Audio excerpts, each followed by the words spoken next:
The warning lights had been flashing red for 3 hours now, and Trell knew what that meant. Something was coming through the forbidden zone again. He pressed his thin fingers against the console, watching the data streams flow across the screen. Every number told the same story. Every sensor screamed the same warning. The Harak swarm was moving toward the quarantine barrier, and nothing could stop them. Trell had worked at this monitoring station for 20 years. He watched the border between known space and the dead zone that surrounded Earth. Other diplomats thought his job was boring. They were wrong.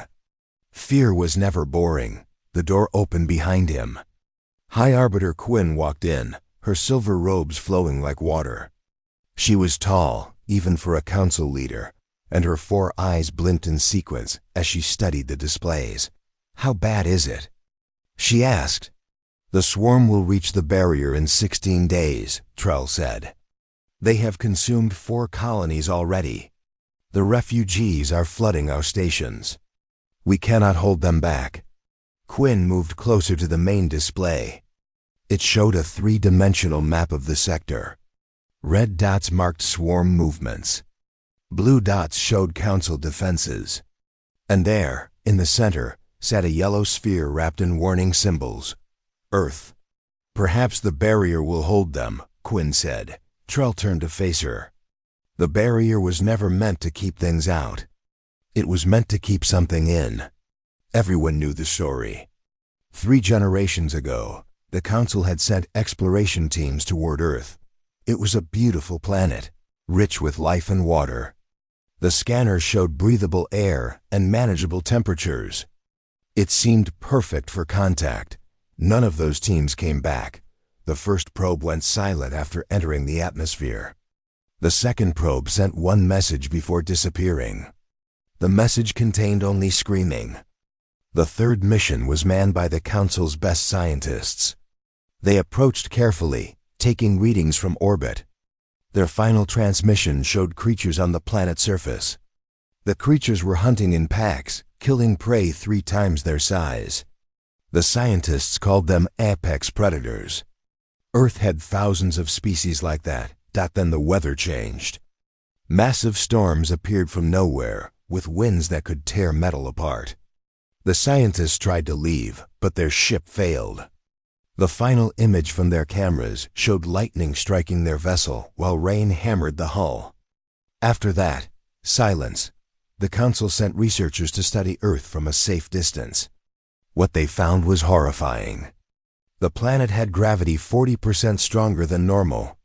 The atmosphere contained oxygen at levels that would poison most species. The water was filled with salt that would burn through skin. Volcanoes erupted regularly. Earthquakes split the ground. Hurricanes the size of moons formed in the oceans. Ice covered the poles in sheets thick enough to crush cities. Dr. Lena had written the final report. Trell remembered her words exactly. Earth is a Class 12 deathworld. Nothing we know can survive there. If anything intelligent evolved on that planet, it would be the most dangerous species in the galaxy. We must never make contact. The Council agreed. They built the barrier and posted warnings in every language. Stay away from Earth. The cost of curiosity is death. But now the swarm was coming, and Quinn wanted to pretend the barrier would save them. The swarm does not fear barriers, Trell said. They will pass through or they will go around. Either way, they will reach our worlds within a month. Then we evacuate, Quinn said. We pull back to the core systems and defend there. That will take too long. Millions will die before we can move them. Quinn's eyes fixed on him, all 4 at once. What choice do we have? Trell had no answer. The swarm was unstoppable. They were parasites that consumed living things and turned them into more swarm. They had destroyed 17 civilizations in the past century. Every species that fought them lost. Every planet they touched became a dead world. The alarm changed pitch. Trell spun back to his console. New data was flooding in from the deep sensors.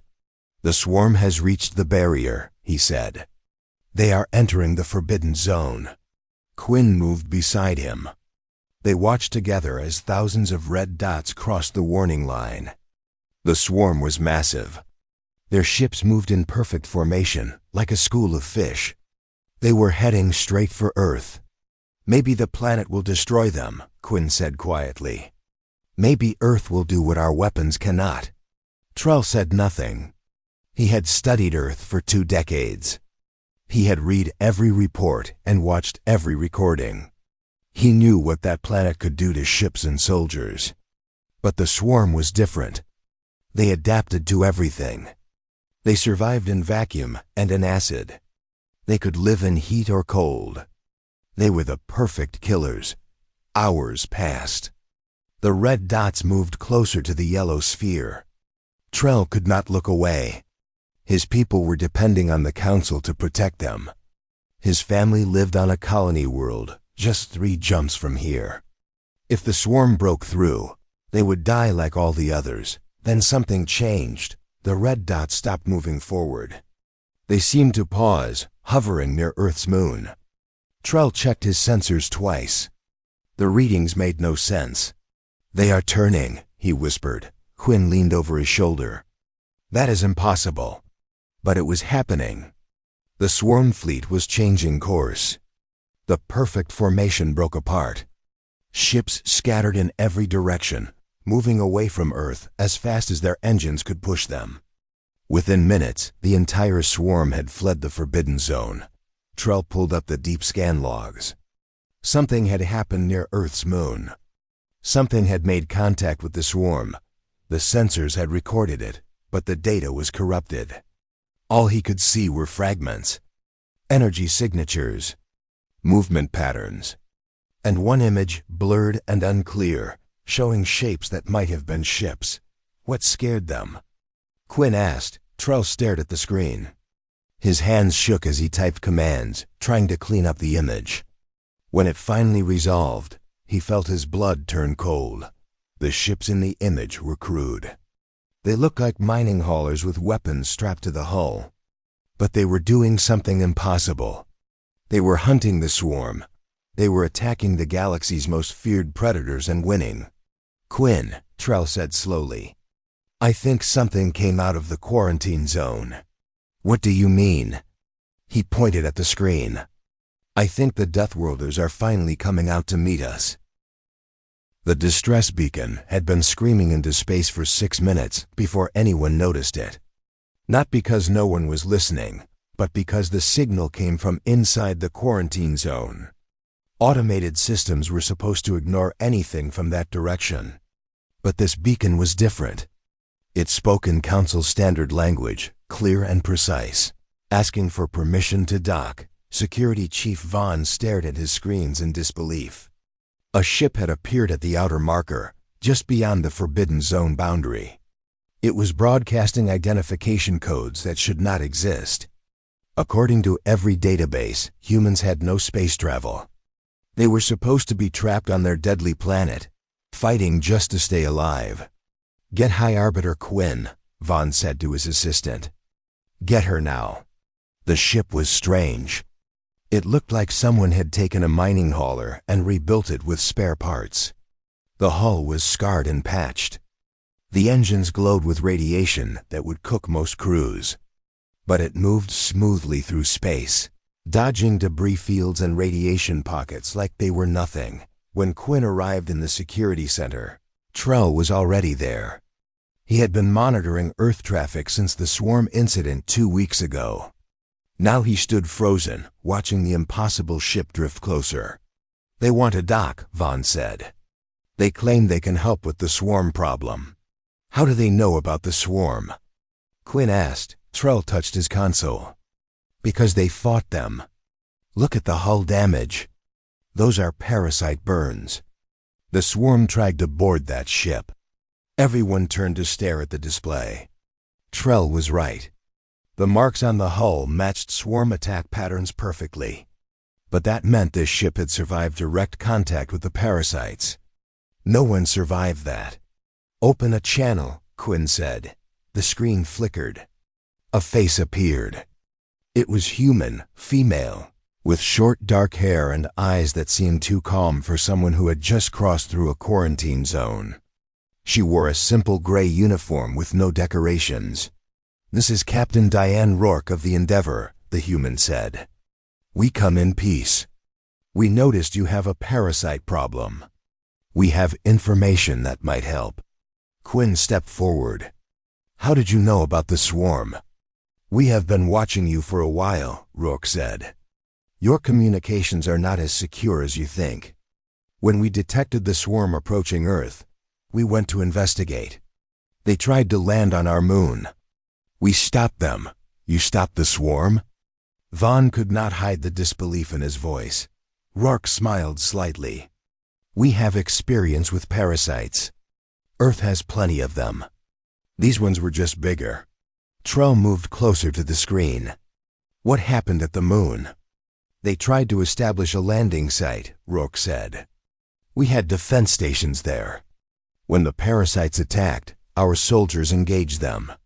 The fight lasted about 4 hours. We captured several specimens for study. The rest retreated."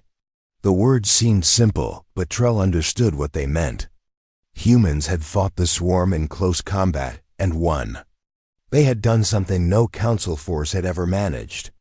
They had pushed the parasites back. "You captured them?" Quinn asked. "Living specimens?" "They are not alive anymore," Rourke said. "But we learned a lot before they died. That is why we are here. We think you need to know what we found." Quinn looked at Trell. He nodded slowly. They had no choice. The swarm was still out there, still moving toward council space.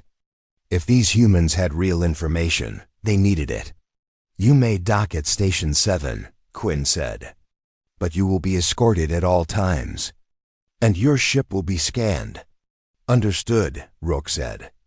"We will be there in 20 minutes." The channel closed. Vaughn immediately started shouting orders. Security teams scrambled to Station 7. Medical personnel prepared quarantine facilities. Scientists grabbed their equipment and ran for the docking area. Trell followed Quinn toward the transport. "This is dangerous," he said.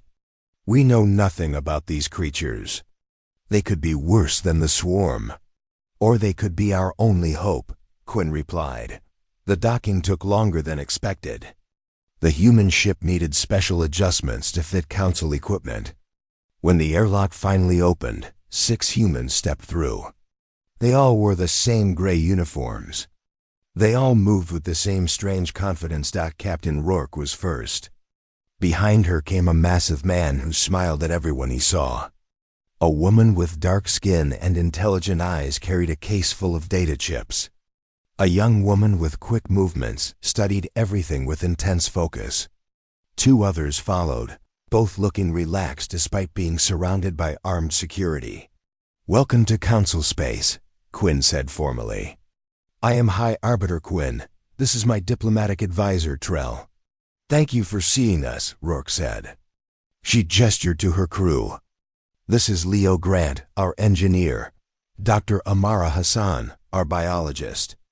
Yuki Tanaka, our pilot. And Reed Hayes and Nora Vega, military specialists." Trell studied them carefully. They were shorter than most council species, but they moved like predators. Their eyes tracked everything. Their breathing was steady despite being in a strange environment. Most species showed some nervousness during first contact. These humans showed none. "Your ship survived radiation that should have killed you," Trell said. Leo laughed. "That was nothing. You should see what we deal with back home. Solar flares, cosmic rays, magnetic storms. You learn to build things tough." "You mentioned captured swarm specimens," Quinn said. "We would like to see your data." Dr. Hassan opened her case and pulled out a data chip. "We ran every test we could think of. The parasites are complex, but they have a weakness. They need stable conditions to convert their hosts. Rapid environmental changes disrupt their cellular structure." "How rapid?" Trell asked. "Very rapid," Hassan said. Temperature shifts, pressure changes, chemical exposure. Anything that changes faster than they can adapt. On Earth, we have lots of environments like that. Storms, volcanic zones, deep oceans. The swarm cannot handle them. Vaughn stepped forward. You are saying the parasites are vulnerable to unstable conditions? Exactly, Rourke said. Your forces try to fight them in space or on stable colony worlds. You give them perfect conditions to spread. But if you force them to fight in chaos, they fall apart. Quinn absorbed this information slowly. How do you know this will work on a large scale? Rourke met her gaze directly. Because Earth is chaos. Every day, the weather changes. The ground shakes. The oceans flood. The volcanoes erupt. We live in constant instability. The swarm tried to land on our moon, and we drove them into zones where they could not adapt. They fled because they realized Earth would destroy them. You weaponized your own planet, Trell said quietly. We did not have to, Rourke replied. Earth was already a weapon. We just learned how to survive it. And now we can teach you how to use the same tactics against the swarm. The room fell silent. Everyone understood what the humans were offering. They were offering to share the survival knowledge of the most dangerous planet in the galaxy. They were offering to turn the Council's soldiers into Deathworlders. Quinn finally spoke. What do you want in return? Rourke smiled. Let us help. The swarm is coming for all of us. We can face them together, or we can die separately. We choose together. Admiral Fenn had never lost a battle in 30 years of service. His strategies were studied in military academies across 200 worlds. His fleet had defended the Council through 5 different conflicts. He was a legend among his people. And now he was about to take advice from creatures who lived on a planet that killed exploration. Teams for Fun. The war room hummed with activity. Holographic displays showed swarm movements across 12 sectors. Red warnings flashed where colonies had gone dark. Casualty reports scrolled past too quickly to read. The swarm was winning, and everyone knew it. Captain Rourke walked into the room like she owned it. Her crew followed close behind. They looked around at the tactical displays with expressions that Fenn could not read. Were they impressed? Concerned? He had no idea. Admiral Fenn, Quinn said from her position near the main display. These are our human allies. They have a proposal for our defensive strategy. Fenn kept his face neutral. He had read the reports about the moon battle. The humans had fought swarm parasites in close combat. That was either incredibly brave or incredibly stupid. Probably both. We appreciate your offer, Fenn said carefully. But our forces are well trained. We have defensive positions established across 3 sectors. Your positions are wrong, Rourke said bluntly. Silence fell across the war room. Officers stopped working. Everyone turned to stare. No one spoke to Admiral Fenn that way. Explain, Fenn said coldly. Rourke stepped up to the display. She pointed at the defensive lines. You are fighting them in space.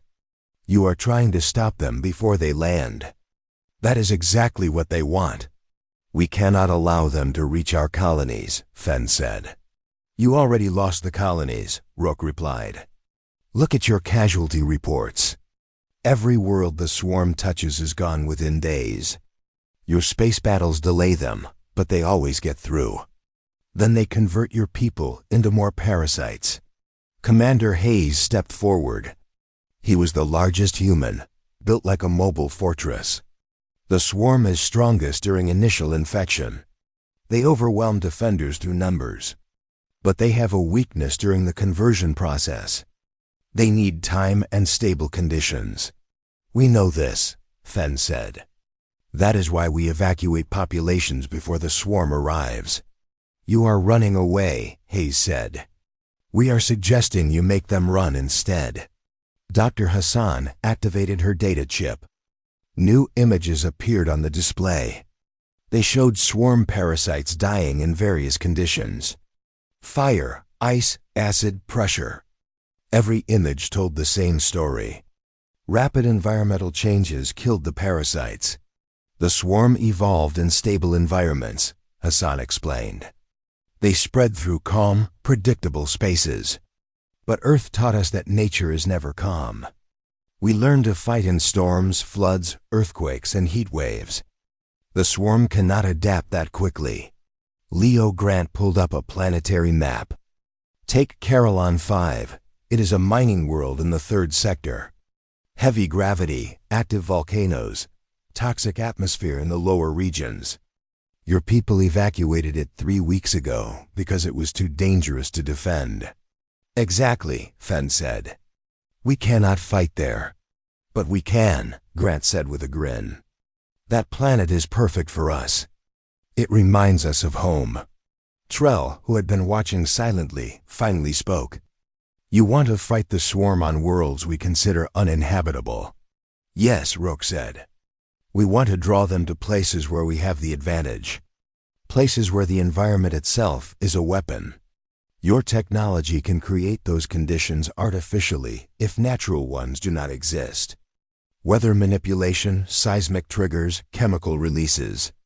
Force the swarm to fight in chaos. Fenn studied the map. Carillon 5 was strategically positioned.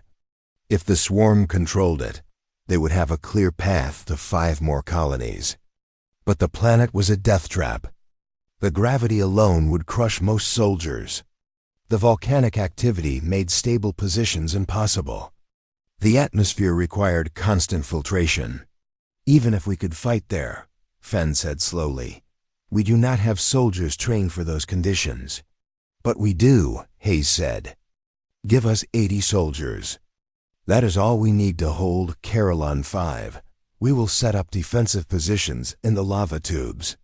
We will use the volcanic activity to disrupt swarm landing zones. We will show you how Deathworlders fight. The room erupted in arguments. Officers shouted about the impossibility of the plan. Scientists claimed the environmental conditions would kill everyone. Tacticians pointed out that 80 soldiers could never hold an entire planet. Quinn raised her hand for silence. What do you need from us? Orbital support, Rourke said. We hold the ground. You control the sky. When we force the swarm into vulnerable positions, your ships finish them. We work together. Fenn looked at the map again. Every traditional strategy had failed. The swarm adapted to conventional warfare too quickly. Maybe it was time to try something unconventional. Something insane. Something that only creatures from a death world would think was possible. If this fails, Fenn said, we lose an entire planetary position. If we do nothing, Rourke said, you lose everything. She was right. Fenn knew it. Everyone in the room knew it. The swarm was winning because the council fought by predictable rules. Maybe it was time to break every rule in the book. How long do you need to prepare? Fenn asked. Hayes checked a device on his wrist. We can be ready in 6 hours. Our gear is already loaded. We just need transport to the planet. 6 hours? Fenn could not believe it. His forces would need weeks to prepare for a hostile environment deployment. We train for this constantly, Ha said. On Earth, you either adapt fast or you die fast. 6 hours is plenty of time. Yuki Tanaka, the quiet pilot, finally spoke. We should move quickly. The swarm will reach Carillon 5 in 2 days. We need to set up before they arrive. Fenn made his decision. It went against everything he had learned in 30 years of military service. But sometimes survival required taking risks that seemed insane. Prepare your team, he said to Hayes. You will have transport within the hour. And you will have full orbital support from my flagship. Thank you, Admiral, Rook said. Fenn watched them leave the war room. They moved with purpose, but no urgency. They acted like they were going on a routine mission instead of deploying to one of the most hostile planets in Council. Space to fight the galaxy's most dangerous enemy. Trell approached him quietly. Do you think they can actually do this? Fen looked at the tactical display. Carillon 5 glowed red with danger warnings. Gravity hazards. Atmospheric toxins. Seismic instability. Volcanic activity. Temperature extremes. It was every military planner's nightmare. They come from a planet worse than Carillon 5, Fen said. They grew up in conditions that would kill our best soldiers in minutes. If anyone can turn a deathworld into a fortress, it is them. And if they fail? Then we just lost 80 humans, Fen said. But I suspect the swarm is about to learn why you should never chase prey into a deathworld. The transport ship dropped them into hell, and the humans acted like they were coming home for dinner. Trell watched from the orbital observation deck as 80 human soldiers deployed onto Carillon 5. The planet's surface was a nightmare of flowing lava and toxic clouds. Gravity readings showed levels that would snap council bones like dry twigs. Temperature sensors showed areas hot enough to melt metal next to zones cold enough to freeze flesh solid. The atmosphere was thick with sulfur and ash. The humans jumped out of their transport, wearing simple armor and carrying weapons that looked crude compared to council technology. They spread across the volcanic landscape like water finding cracks in stone. Within 30 minutes, they had disappeared into lava tubes and crevasses. Within an hour, they had established fortified positions in places the sensors said were uninhabitable. How are they doing that? Asked one of Admiral Fen's tactical officers. The gravity alone should be crushing them. Commander Hayes's voice came through the communication channel, clear and steady. Gravity here is about 40% higher than Earth standard. We train in 50% higher. This is comfortable. Comfortable. They called crushing gravity comfortable. Trell watched as the humans worked. They moved quickly but efficiently, never wasting energy. They set up equipment in environments that would require council soldiers to wear full environmental suits. They were breathing the toxic atmosphere with simple filter masks. They walked through temperature zones that cycled from freezing to boiling within minutes. Sergeant Quamasay led a team into a lava tube near the primary landing zone. His voice came through the comms with casual updates. Setting up position Alpha. Nice and warm down here. Reminds me of the Sahara summer camps. Position Beta established. Called Lieutenant Sofia Ivanova from somewhere in the frozen highlands. Temperature is negative 40 degrees. Just like home in Siberia. They were joking. These humans were setting up defensive positions in conditions that would kill most species, and they were making jokes. Swarm detection, announced Yuki Tanaka from her position in a reconnaissance post. Multiple ships entering atmosphere. Estimate 3,000 parasites. They will reach the primary landing zone in 15 minutes. Acknowledged, Hayes said calmly. All teams, prepare for contact. Remember the plan. Let them land. Let them think they are winning. Then we show them what Earth taught us. Trell felt his hands shaking. 3,000 parasites against 80 humans. It was suicide. He wanted to tell them to evacuate. He wanted to call off this insane plan. But Quinn stood beside him, watching silently, trusting these deathworlders to do the impossible. The swarm ships descended like a swarm of insects. They landed in the flat zones near the volcanic ranges. Parasites poured out in waves. They were massive, each one the size of a ground vehicle.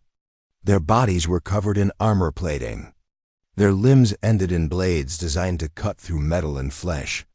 They moved with terrifying coordination, spreading across the landing zone in perfect formation.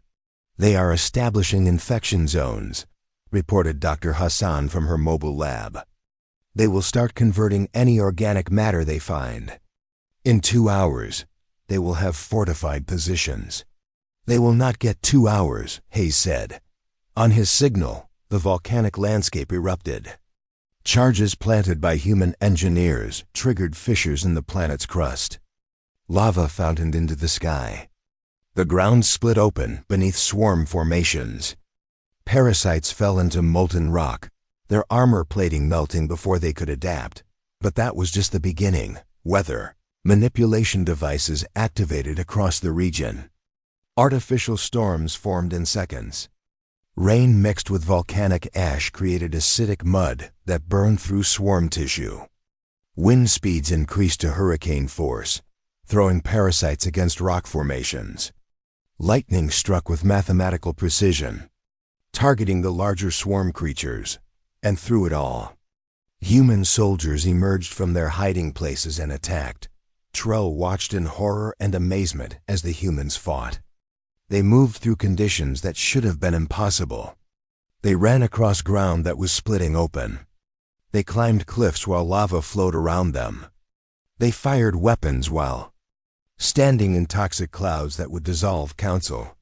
Armor, Sergeant Ossie led his team in a charge through a zone where temperature was swinging between -20 and +50 degrees every few minutes.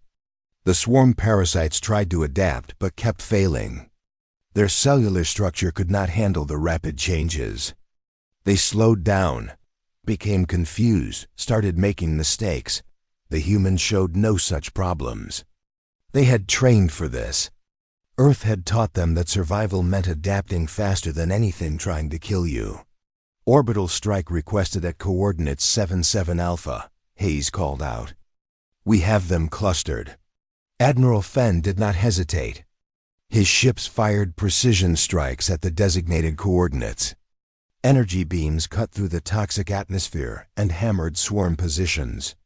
The parasites, already disoriented by the environmental chaos, could not regroup. Lieutenant Ivanova and her team triggered an avalanche in the frozen highlands. Thousands of tons of ice and rock buried a swarm formation. But the ice was not normal ice. It was laced with earth bacteria, specially modified organisms that Dr. Hassan had prepared. The bacteria attacked swarm tissue like it was just another foreign invader. Within minutes, the parasites were dissolving from the inside out. They are retreating, announced Yuki from her observation post. The swarm is pulling back to their ships. Do not let them leave, Hayes ordered. All teams, press the attack. Orbital support. Target their transports. What happened next was not a battle. It was a hunt. The humans pursued the fleeing swarm with relentless efficiency. They had turned Carillon 5 into a maze of death, and they knew every path. The swarm tried to escape, but found only more hazards. Lava flows blocked retreat routes. Poisonous gas filled valley floors. Unstable ground collapsed under their weight. Admiral Fenn's ships destroyed the swarm transports before they could lift off. Without escape, the parasites fought desperately. But desperation meant nothing against opponents who had learned survival on the hardest world in the galaxy. The battle lasted 4 hours. When it ended, 3,000 swarm parasites were dead or dying. The humans had suffered 12 injuries. None fatal. They treated their wounds with simple medical supplies and went back to securing the area. Trell stared at the battle, reports in disbelief. They won. They actually won. Of course we won, came Leo Grant's cheerful voice over the comms. We are from Earth. We do not know how to quit. Captain Rourke appeared on the communication screen. Her face was covered in ash and her armor was scorched, but she was smiling. Admiral Fenn, Carillon 5 is secure. The swarm will not be using this planet as a staging ground. We will hold position and wait for their next move. Fenn stood slowly. He had commanded fleets for 3 decades. He had studied warfare under the greatest military minds in the galaxy. And now he had just watched 80 soldiers from a quarantined Deathworld defeat an enemy force that outnumbered them 37-1. Captain Rourke, Fenn said formally. On behalf of the Galactic Council, I apologize. For what? Rourke asked. for keeping your people isolated for so long, for fearing you, for not understanding that the qualities needed to survive Earth are exactly the qualities needed to defend the galaxy." Rourke's smile widened. "Admiral, we just showed you one battle on one planet. If you want to see what humanity can really do, give us a chance to fight alongside you properly. Let us show the swarm why Deathworlders should never be underestimated." 3 months after Carillon 5, the swarm launched their final offensive. They sent everything they had toward the Council's core systems. 10,000 ships, millions of parasites, enough force to consume 100 worlds. The galaxy was about to fall, and everyone knew it. High Arbiter Quinn sent the emergency transmission to Earth at midnight. She did not expect an answer for days. Instead, Captain Rourke responded within the hour. "We saw it coming," Rourke said through the communication link. "We have been preparing. How many soldiers do you need?" Quinn looked at the casualty projections scrolling across her screen. The numbers were staggering. "As many as you can send. We are facing total extinction." "Then we will send everyone we can spare," Rourke said. "Give us 48 hours. The transmission ended. Quinn sat in her office, wondering if she had just made a terrible mistake. She was asking humans to risk their lives for species that had quarantined them, feared them, treated them like dangerous animals. Why would they help? Trull found her an hour later, still staring at the dark screen. "They are coming," he said quietly. "Earth's governments have authorized a full military deployment. 40,000 soldiers, 20 support ships. They will arrive in 2 days." Quinn turned to face him. "Why? Why would they help us?" "I asked Captain Rourke the same question," Trull said. "She told me something I will never forget. She said that Earth taught humanity one lesson above all others. No one survives alone. When one species faces extinction, all species face extinction. They help because that is what survivors do." 2 days later, the human fleet arrived. Quinn watched from the observation deck as their ships entered Council space. They were nothing like the sleek vessels of the Council military. They looked like industrial transports, converted colony ships, mining haulers with weapons grafted onto the hull. But they moved with purpose and precision, taking up defensive positions across 12 contested worlds. The lead ship docked at the command station. General Patricia Way stepped out, followed by her staff officers. She was older than the other humans Quinn had met, with gray hair and eyes that had seen too many battles. She moved like someone who never wasted a single motion. "High Arbiter Quinn," Way said with a slight bow. "Earth sends its regards. We are here to help however we can." "Thank you," Quinn said. "Your forces are already being deployed to defensive positions." Way studied the tactical displays in the command center. She said nothing for several minutes, just watched the data flow past. Then she turned to Admiral Fenn, who stood nearby looking exhausted. "You are spreading your forces too thin," Way said bluntly. "You are trying to defend everything. That is how you lose everything." Fenn's jaw tightened. He had been working without sleep for days. "We cannot abandon our colonies." "You can and you must," Way said. "The swarm wants you to split your forces. They want you weak and scattered. We need to choose which worlds we can actually hold and make them fortresses. Let the swarm waste their strength attacking positions we make impregnable." "And the other worlds?" Quinn asked. "We evacuate them," Way said. "Pull everyone back to defensible positions. Then we turn those positions into death worlds. We make the swarm fight on our terms, in conditions we choose, using tactics they cannot counter." Ambassador David Okoro, Earth's first official diplomat to the Council, stepped forward. He was younger than Way, with kind eyes and a gentle voice. "We understand this is difficult. We are asking you to give up territory to save lives. But Earth learned long ago that there is no shame in tactical retreat. Survival is more important than pride. Trull watched Quinn struggle with the decision. The Council had never abandoned their worlds. They protected everyone. That was their founding principle.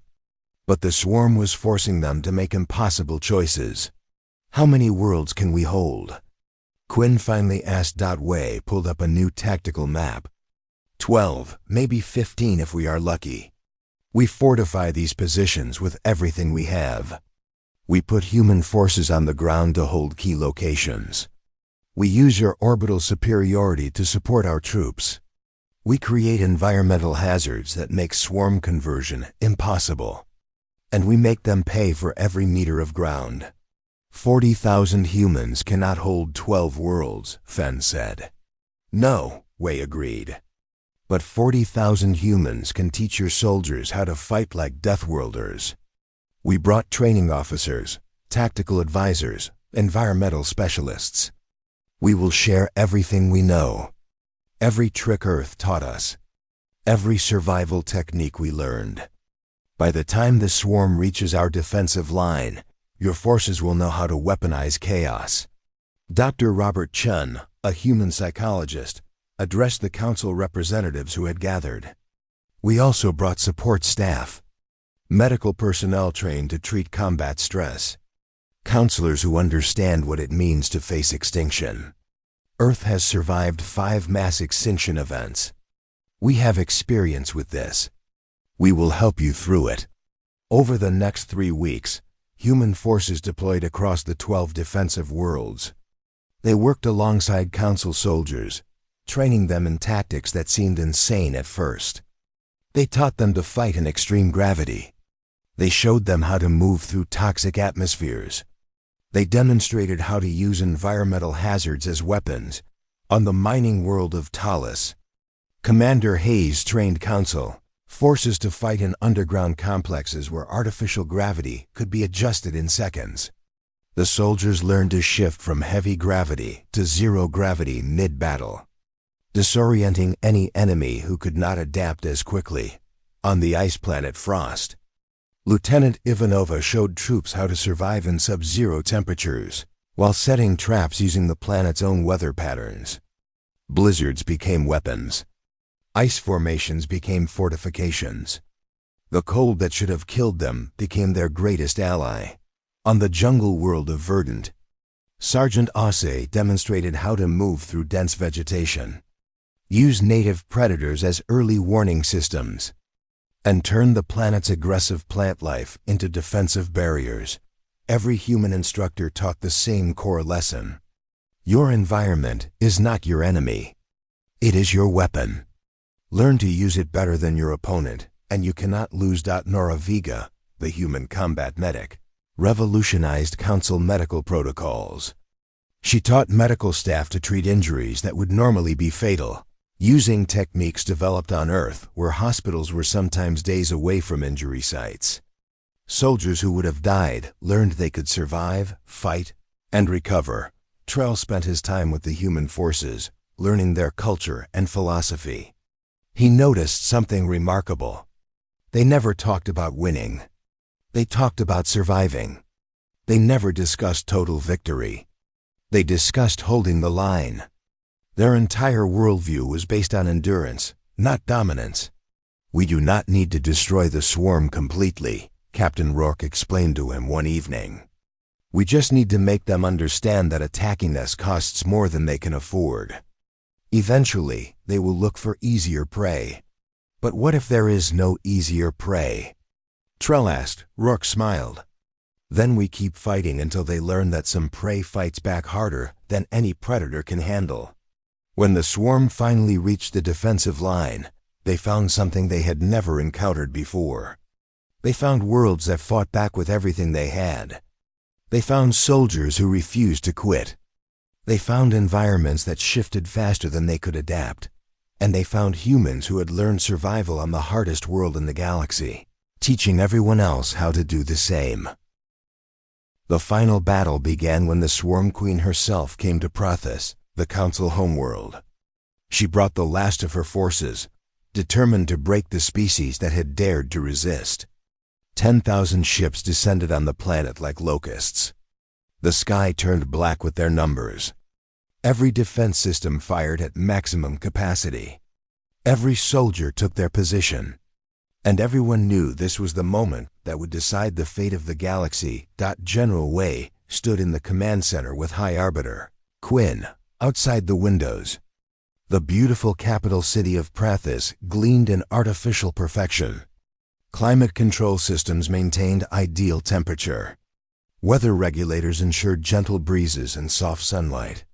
For 3,000 years, the Council had shaped this world into paradise. Shut down the environmental systems, Wei said. Every Council officer turned to stare at her.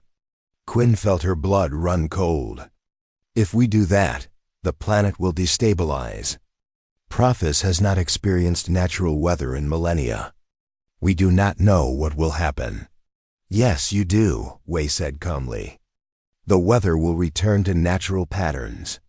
There will be storms, temperature shifts, atmospheric pressure changes, all the things the swarm cannot handle. But our people, Quinn whispered, they have never experienced those conditions. That is why we are here, Wei said. Human forces will protect your civilians while your military learns to fight in real conditions. It is time for the Council to remember that perfect safety makes you vulnerable. Sometimes survival requires discomfort. Admiral Fen made the call. Within minutes, 3,000 years of environmental control shut down. The climate systems fell silent. The weather regulators stopped working. And Prathis began to wake up. The first storm formed within an hour. Dark clouds rolled across the capital. Wind picked up, stronger than anything the current generation had ever felt. Rain began to fall, not the gentle programmed showers, but real rain driven by natural pressure systems. Temperature dropped 15 degrees in 20 minutes. Council citizens panicked. They ran for shelters. They called emergency services.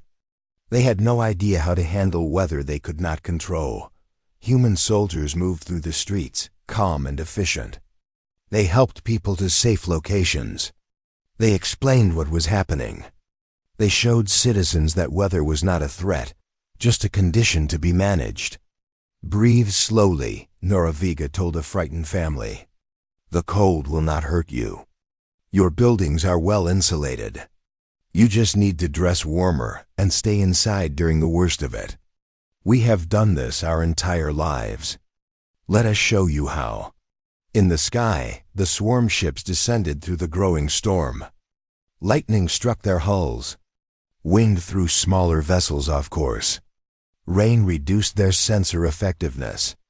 They had come expecting paradise, and instead found chaos. Captain Rourke led a strike team toward the largest swarm ship. Intelligence said the Queen was aboard that vessel. If they could reach her, they might end the war in one move. The team consisted of 12 humans. They wore enhanced armor, but nothing fancy. They carried weapons designed for reliability over sophistication. They moved through a city experiencing real weather for the first time in 3,000 years. And they moved like they owned it. The Swarm Queen's ship had landed in the central plaza. Parasites poured out, attempting to establish infection zones. But Council soldiers, trained by humans over the past months, fought back with new tactics. They used the storm to their advantage. They moved through the rain without fear. They adapted to the changing conditions faster than the swarm could respond. Rook's team reached the ship's entrance. It was guarded by massive parasites, each one designed to kill anything that approached. But these were humans. They had fought worse things on Earth. The battle was brief and brutal. The humans moved through the guards like water through cracks, exploiting every weakness, using the environment to enhance their attacks. Within minutes, they were inside the ship. The interior was organic, pulsing with bioelectric energy. The walls breathed. The floor shifted under their feet. Most species would have found it nauseating. The humans found it familiar. Earth had caves and jungles that felt similar. They found the Queen in the central chamber. She was massive, 3 times the size of her warrior parasites. Her mind touched theirs, trying to understand these creatures who refused to die, who fought in conditions that should have destroyed them.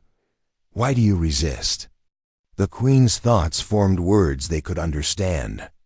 You are not of the Council species. Why do you fight for them? Roke stepped forward. Because they needed help. Because leaving others to die is not what survivors do. You come from the Forbidden's world, the Queen said. We felt your planet. It radiates death. How do you live there? By adapting, Rourke said.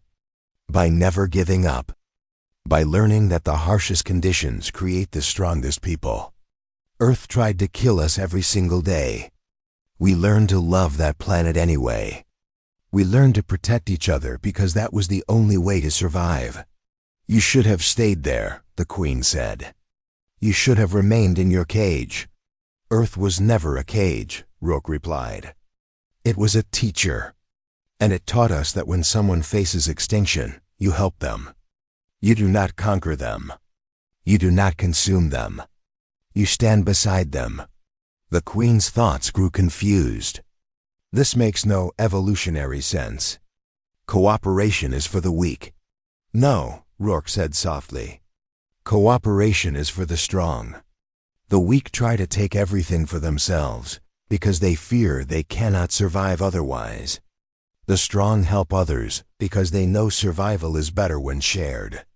Dr. Hassan activated the biological weapon they had brought. It was not designed to kill.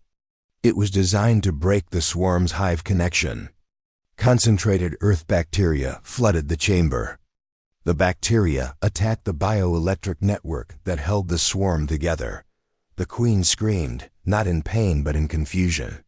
Her connection to her warriors broke apart. Parasites across Prathis stopped moving in coordination. They became individuals, vulnerable and lost. Outside, human and council forces pushed forward. The storm intensified. Wind reached speeds that threw swarm warriors into buildings. Lightning struck with increasing frequency. The temperature dropped another 10 degrees. Rain turned to sleet. And through it all, soldiers who had learned to fight like Deathworlders pressed their advantage. They did not try to survive the weather. They used it. They became part of it. They showed the swarm that the galaxy had learned a new way to fight. By dawn, it was over. The swarm was broken. The Queen was contained. Parasites across 12 worlds were retreating or dying. The war that should have destroyed the Council was ending not with total victory, but with survival. Trell found Quinn on the command center balcony. She was watching the sun rise over Prathis. The storm had passed. The city was damaged but standing. Her people had survived their first experience with uncontrolled weather. They had learned they were stronger than they knew. I owe humans an apology, Quinn said quietly. We spent 3 generations fearing them. We called them dangerous. We locked them away. And when we needed help, they came anyway. They came because that is who they are, Trell said. Earth made them survivors. But they chose to be protectors. Below them, human soldiers worked alongside Council citizens, helping repair damage, distributing supplies, teaching people how to handle natural weather. Captain Rourke was showing children how to dress for cold weather. Commander Hayes was helping engineers reinforce buildings. Dr. Hassan was setting up a medical station. They were not conquerors. They were helpers. The galaxy's most dangerous species had chosen to be its greatest defenders. Quinn activated the communication system. Her message would reach every world in Council space. Today marks a new era. The quarantine around Earth is permanently lifted. Humanity is granted full membership in the Galactic Council. We were wrong to fear them. We were wrong to isolate them. They are not a threat to the galaxy. They are exactly what the galaxy needs. Trell watched as ships from hundreds of worlds began traveling toward Earth. Scientists wanted to study the Deathworld. Diplomats wanted to meet its people. Students wanted to learn its survival techniques. The planet that everyone feared was about to become the most visited world in the galaxy. Captain Rourke joined them on the balcony. Her armor was scorched. Her face showed exhaustion, but she smiled. "Thank you," Quinn said. "Thank you for helping us. Thank you for teaching us. Thank you for showing us that strength comes from endurance, not dominance." "Thank you for giving us a chance," Rourke replied. "Earth taught us how to survive. You gave us something to survive for. A galaxy worth protecting. Friends worth fighting beside. That is all we ever wanted." The sun rose fully over Prathis. Natural clouds drifted across the sky. A breeze blew through the damaged city, carrying the scent of rain and renewal. The Deathworlders had come. The galaxy had feared them. And they had saved everyone anyway, because that was what survivors do.